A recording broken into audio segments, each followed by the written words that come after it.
चुनाव लड्नै नसकिने भयो। अहिलेको प्रणाली र शासकीय स्वरूप फेर्नुपर्छ। माओवादी अध्यक्ष पुष्पकमल दाहाल प्रचण्ड बाबुराम भट्टराई जै गैर कम्युनिस्टहरूसँग मिल्नुहुन्छ कि भन्ने डरको भयो। त्यसैले मोर्चामा आउन आग्रह गर्यौं। 7 वर्षमा वैवाहिक अङ्गीकृत नागरिकता दिने प्रावधान हटाइएकोमा नारायण श्रेष्ठको गम्भीर आपत्ति। यो हामीलाई मान्य हुने छैन। राष्ट्रिय सभा बैठकमा उफ्रिए नारायण श्रेष्ठ। काङ्ग्रेसबाट असुरक्षित महसुस भएको ठानेका माधव कुमार नेपाल प्रचण्डतिर ढल्किए। खनाल नेकपा एमालेतिर। श्रमजीवी र क्रान्तिकारीले निर्वाचन जित्न मुस्किल भएको प्रचण्डको भनाई। 2064 मा माओवादीबाट जो उठे पनि चुनाव जित्यो। अहिले त्यस्तो समय छैन। चितवनको भरतपुर 10 मा श्रीमतीको खुकुरी प्रहार गरी हत्या गरेर भाग्न खोज्दा श्रीमानको 3 तला माथिबाट खसेर घटनास्थलमै मृत्यु। किन झुन्डिए झापाका 3 किशोरी एउटै रुखमा? यस्तो छ कारण, रहस्य के हो? नेपालमा बलात्कृत हुनेको संख्या दिन प्रतिदिन बढ्दै। काठमाडौँको नयाँ बस पार्क स्थित एक गेस्ट हाउसमा 18 वर्षीय किशोरी बलात्कृत। उता दाङमा 11 वर्षीय युवकले गरे 4 वर्षीय बालिकाको बलात्कार, त्यसपछि ढिकबाट खसालिदिए। काठमाडौँको 3 कुनेमा रहेको कल सेन्टरमा प्रहरीको छापा। 1 जना चिनिया नागरिक पक्राउ। बागमतीलाई बाल विवाह मुक्त बनाउने प्रदेश सरकारको योजना अझै पनि अल्पत्र। गायिका दिलमाया सुनार हत्याका आरोपित श्रेष्ठ कारगार चलान हत्या गरेको पुष्टि। राष्ट्रिय सभाको बैठकमा नारायण काजी श्रेष्ठको आक्रोश। नागरिकता विधेयकबारे नारायण काजी श्रेष्ठ भन्छन्, जे मन लागे पनि गर्ने प्रवृत्तिले हामीलाई गलत दिशातिर लैजान्छ। सतर्क रहनुपर्छ। कसैको दबाव र सल्लाहमा नागरिकता विधेयक ल्याइएको होइन। गृहमन्त्री बालकृष्ण खाँड। एससी र कक्षा 12 को रिजल्टको पर्खाइमा बसेका विद्यार्थीलाई निकै ठुलो खबर। एससी को रिजल्ट भोलि 10 गते आउने। कति बजे आउँदैछ, कसरी हेर्न सकिन्छ, यसबारे सम्पूर्ण जानकारी। पाल्पा बस दुर्घटना अपडेट। मृतकको संख्या 7 पुग्यो। 7 जनाको शनाखत। सामूहिक बलात्कार गरी 4 वर्षीय बालिकाको विवश रूपमा हत्या। बालक सहित 3 जना प्रहरीको नियन्त्रणमा। सिन्धुपाल्चोक केन्द्रबिन्दु बनाएर बिहानै भूकम्पको धक्का। श्रीमतीको हत्या गरेर भाग्ने क्रममा श्रीमान प्रहरीको नियन्त्रणमा। 50,000 रुपियाँ नक्कली नोटसहित भारतीय नागरिक पक्राउ। नागरिकता विधेयकमा सरकारले ठिक काम गरेको वामदेव गौतमको भनाई। राष्ट्रिय सभाबाट नागरिकता विधेयकमाथि विचार गरियोस् भन्ने प्रस्ताव सर्वसम्मतिले स्वीकृत। नागरिकता संशोधन विधेयकमा सरकारले बलमिचाइ गरेको एमालेको आरोप। नेपालमा फेरि घट्यो ब्रोइलर कुखुराको मासुको मूल्य। कति पुग्यो प्रति केजी, यसबारे सम्पूर्ण जानकारी। भारतमा 16,866 जनामा कोरोना संक्रमण पुष्टि। नेपालमा पछिल्लो 24 घण्टामा 500 हाराहारीको कोरोना संक्रमण पुष्टि। थप 2 जनाको मृत्यु। नेपालमा बढ्न थाल्यो कोरोना संक्रमणको संख्या। र नायक तथा अभिनेता पल शाहबारे निकै ठुलो खबर कहिले छुट्दैछन्, यसबारे पनि सम्पूर्ण जानकारी। सुनको भाउ नेपालमा दिन प्रतिदिन घट्दै। तीज नजिकै सँगै नेपालमा किन घट्दैछ सुनको मूल्य? प्रति तोला कति पुग्यो? अब हेर्नुहोस् पूरा समाचार।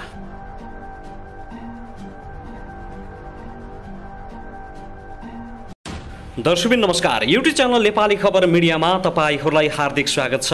यदि हाम्रो च्यानललाई अहिलेसम्म सब्स्क्राइब गर्नुभएको छैन भने सब्स्क्राइब गरी नजिक रहेको बेल आइकनलाई दबाई हामीसँग जोडिनुहोला। दर्शकबिन सदा झै आज पनि हामी तपाईहरुमाझ देशभरका विभिन्न खबरका साथ उपस्थित भइसकेका छौं। यो भिडियोलाई अन्तिमसम्म हेरी हाम्रो साथ दिनुहोला। दर्शकबिन हाम्रो मेहनतको लागि एउटा सानो लाइक गर्न पनि नभुल्नुहोला। कहाँदेखि हेर्दै हुनुहुन्छ, के भन्न चाहनुहुन्छ, तपाईको मनमा लागेका प्रतिक्रिया अवश्य पनि कमेन्ट गर्न नभुल्नुहोला।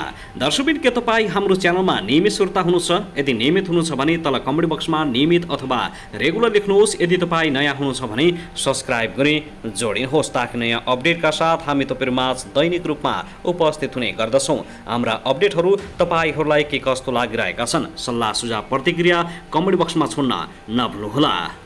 दर्शकबिन आउनुहोस् आजको पहिलो खबरतर्फ लागौं। काठमाडौँमा 1 जना युवती 18 वर्षीय किशोरी बलात्कृत भएकी छन्। उनलाई बलात्कार गरेको आरोपमा कञ्चनपुर पुनर्वास नगरपालिका 8 घर भएका 24 वर्षीय राकेश विकलाई आइतबार प्रहरीले पक्राउ गरेको हो।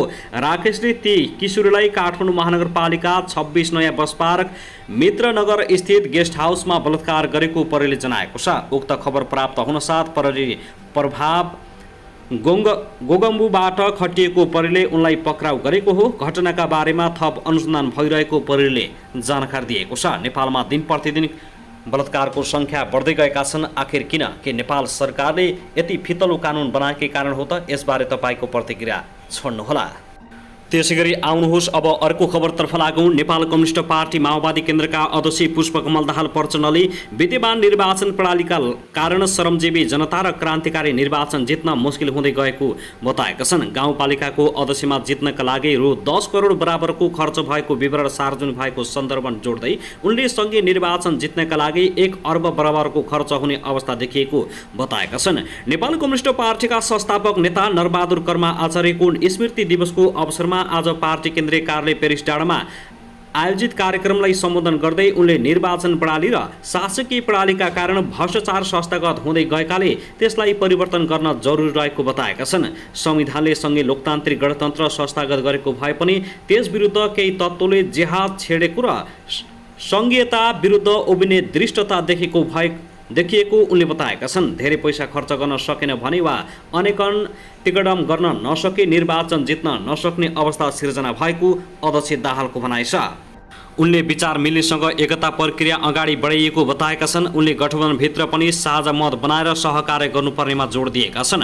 अध्यक्ष दाहालले जनतासँग जोडिएर विगतमा गरिएका राम्रा काम र वर्तमान सरकारमा रहेर गरिएका जनअपेक्षीय कामबारे जानकारी गराउन पार्टीका सबै नेता कार्यकर्ता प्रतिबद्ध भएर लाग्न समेत सुझाव दिएका छन्। शिक्षा, स्वास्थ्य, रोजगार, विद्युतीयकरणका सन्दर्भमा गरिएका प्रयास माओवादीकै योजनामा अगाडि बढेको जानकारी दिँदै उनले त्यसका बारेमा जनतालाई जानकारी गराउन आग्रह गरेका छन्। विचार, आदर्श र योजनाका साथ आगामी सङ्घर्षमा जित हासिल गर्नुपर्ने उनको भनाइ छ। विचार क्रान्तिकारी भएर मात्रै नहुने स्पष्ट पार्दै उनले सही आधारमा सङ्गठन र जीवन व्यापारमा परिवर्तन गर्नुपर्ने बताएका छन्। अध्यक्ष दाहालले प्राप्त भएको परिवर्तनको रक्षा गर्दै थप उपलब्धिका लागि अगाडि बढ्न सक्छौँ वा सक्दैनौँ भन्ने विषय नै आजको प्रमुख आवश्यकता रहेको धारणा व्यक्त गरेका छन्। कम्युनिस्ट आन्दोलन र आफ्नै पार्टीभित्र पनि विभिन्न खालका विचलन देखा परेको भन्दै त्यस्ता प्रवृत्तिका विरुद्ध निरन्तर लड्नुपर्नेमा अध्यक्ष दाहालको जोड रहेको छ।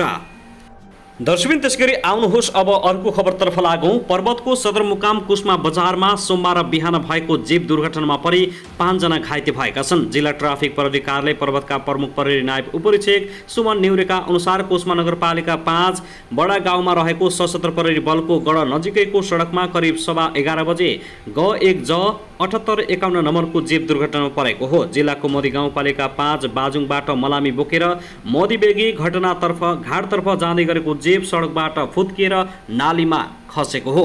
दुर्घटनामा परि मोदी गाउँपालिका 5 बाजुङका 39 वर्षीय झगबहादुर पौडेल, 40 वर्षीय दलबहादुर मल्ल, 58 वर्षीय सरिता ठकुरी, 56 वर्षीय रामबहादुर माझी र 46 वर्षीय मिना मल्ल घाइते भएका छन्। दुर्घटना लगतै उद्धार गरिएका उनीहरूको पर्वत अस्पतालमा उपचार भइराखेको छ। घाइते मध्येका 2 जनामा केही बढी चोट लागेको प्रहरी नायब उपरीक्षकले नेउरेले जानकारी दिएका छन्। बाहिर देखिने र रक्तम्य हुने गरी चोट नलागेको भए पनि शरीरभित्र आन्तरिक चोट लागेको चिकित्सकले बताएका छन्। दर्शकबिन त्यसगरी आउनुहोस् अब अर्को खबरतर्फ लागौँ। सत्तारूढ नेकपा माओवादी केन्द्रका नेता तथा राष्ट्रिय सभा सदस्य नारायण काजी श्रेष्ठले नागरिकता सम्बन्धी विधेयक अल्पमतको विचार लागू हुने गरी ल्याइएको टिप्पणी गरेका छन्। सोमबारको राष्ट्रिय सभा बैठकमा नेपाल नागरिकता पहिलो संशोधन विधेयक 2079 माथि छलफलका क्रममा बोल्दै उनले राज्य व्यवस्था समितिमा छलफल गरेर बहुमतले पारित गरेको विधेयक सरकारले फिर्ता गरेको भन्दै असन्तुष्ट व्यक्त गरेका छन्। उनले समितिले बहुमतले पारित गरेर पठाएको विधेयक फिर्ता गरेर अल्पमतको विचार लागू हुने गरी विधेयक आएको बताएका छन्। उनले यस्तो चलनले लोकतन्त्र र संसदीय मामिला कमजोर हुने दाबी गरेका छन्। लोकतान्त्रिक पद्धति, मूल्य र संसदीय मान्यताको कोडबाट यसरी विधेयक प्रस्तुत गर्न मिल्दैन। हामी कहाँ जान खोज्दैछौँ? तत्कालीन रूपमा जे मन लागे पनि गर्ने प्रवृत्तिले हामीलाई गलत दिशातिर लैजान्छ। राज्य व्यवस्था समितिमा 2 वर्षमा सहमति हुन नसकेपछि बहुमत र अल्पमतको आधारमा प्रतिवेदन पठायो। प्रतिनिधि सभाले जुन ढङ्गले छलफल गरेर त्यही प्रतिवेदनमा छलफल गरेर निर्णय गर्नुपर्थ्यो। उनले भने त्यसो नगरिकन सरकारले प्रतिवेदन अनुसारको विधेयक फिर्ता लिइसकेपछि अल्पमतको विचार लागू हुने गरी कानुनी व्यवस्था गर्न विधेयक प्रस्तुत गर्ने यो चलन हामीले चलायौँ भने लोकतन्त्र अत्यन्तै कमजोर हुन्छ, संसदीय मान्यता कमजोर हुन्छ। त्यसैले यो कोण अत्यन्तै गलत छ। उनले वैवाहिक अङ्गीकृत नागरिकताको लागि 7 वर्षीय प्रावधान हटाउनु पर्ने कुनै कारण नराखेको बताएका छन्। दर्शकबिन त्यसगरी आउनुहोस् अब अर्को खबरतर्फ लागौँ। भरतपुरमा श्रीमतीको हत्या गरी भाग्ने क्रममा श्रीमानको पनि मृत्यु भएको छ। जिल्लाको भरतपुर महानगरपालिका 10 रमाइलो चोकमा 35 वर्षीय रुसमा घिमिरे आचार्यलाई खुर्पा प्रहार गरी घरको छतबाट हाम फाल्ने क्रममा 43 वर्षीय कृष्णप्रसाद आचार्यको पनि मृत्यु भएको हो। गैराती 10 बजे कृष्णप्रसादले रुसमालाई पछाडिबाट खुकुरी प्रहार गरेका छन्। श्रीमतीलाई आक्रमण गरी लगतै घरको छतमा पुगे उनले हाम फालेका थिए। श्रीमानको प्रहारबाट घाइते रुस्माको उपचारका लागि अस्पताल लैजाँदै गर्दा बाटोमा मृत्यु भएको हो। हाम फाल्दा घाइते भएका आचार्यको पनि उपचारको क्रममा मृत्यु भएको प्रहरीले जनाएको छ। दुवैजनाको शव पोस्टमार्टमका लागि भरतपुर अस्पतालमा राखिएको छ। साथै आउनुहोस् अब अर्को खबरतर्फ लागौँ। सामूहिक बलात्कार गरी 4 वर्षीय बालिकालाई हत्या गर्ने 12 वर्षीय नाबालक सहित 3 अभियुक्त पक्राउ परेका छन्।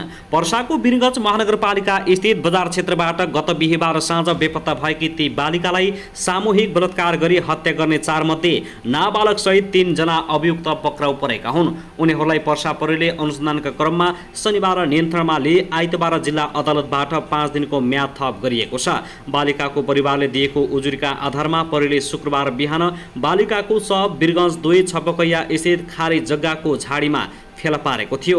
पर्साका प्रहरी नायब उपरीक्षक प्रहलाद कार्कीले स्थानीय 12 वर्षीय बालक सहित वीरगञ्ज 16 का 18 वर्षीय सलमान खान, वीरगञ्ज 2 का 19 वर्षीय जफरुद्दिन भनिने सलमान खानलाई नियन्त्रणमा लिएको बताएको छ। पहिचान खुलिसकेको अर्को एक अभियुक्त भने फरार रहेका छन्। उनीहरूले बालिकालाई बलात्कार गरी मुखमा केही गरुङ्गो वस्तुले प्रहार गरी हत्या गरेको प्रारम्भिक अनुसन्धानका क्रममा खुल्न आएको छ। अभियुक्तलाई जबरजस्ती करडी तथा ज्यान सम्बन्धी कसुर मुद्दामा थप कारबाही अगाडि बढाइएको प्रहरीले जानकारी दिएको छ।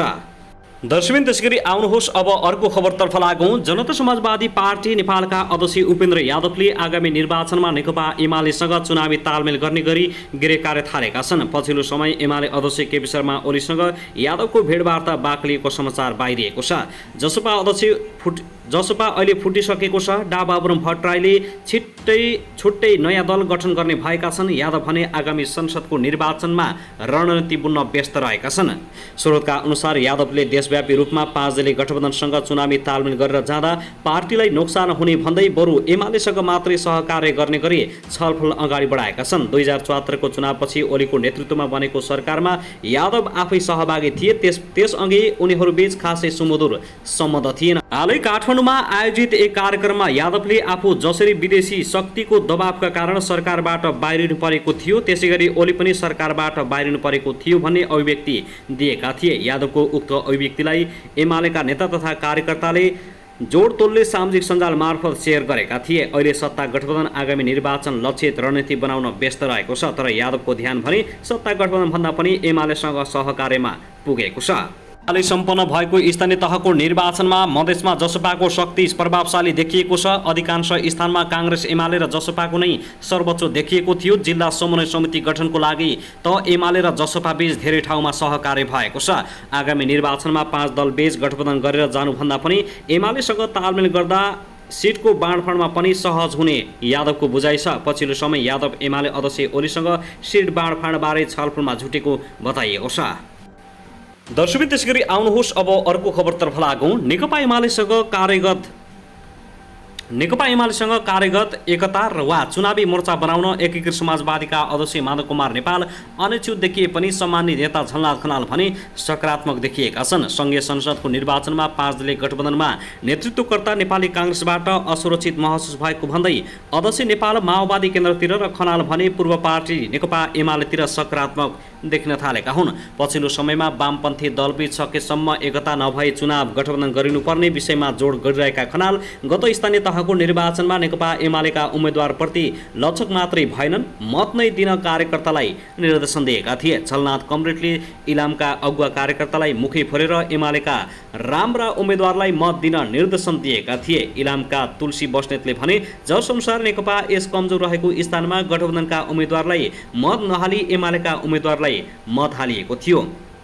त्यसो त खनालले पछिल्लो समय काङ्ग्रेसलाई बहुमत दिलाउन निरन्तर गठबन्धन गरेर जाने हो भने वामपन्थी आन्दोलन धरापमा पर्ने बताएका छन्। नुवाकोट काठमाडौँ सम्पर्क मञ्चको कार्यक्रममा बोल्दै खनालले काङ्ग्रेसलाई पहिलो पार्टी बनाउन किन गठबन्धन गर्नुपर्ने हो भन्दै प्रश्न मात्रै गरेनन्, वामपन्थीहरू काङ्ग्रेसको पुच्छर बन्न किन जाने भन्ने अर्को प्रश्न पनि तिर्साएका छन्।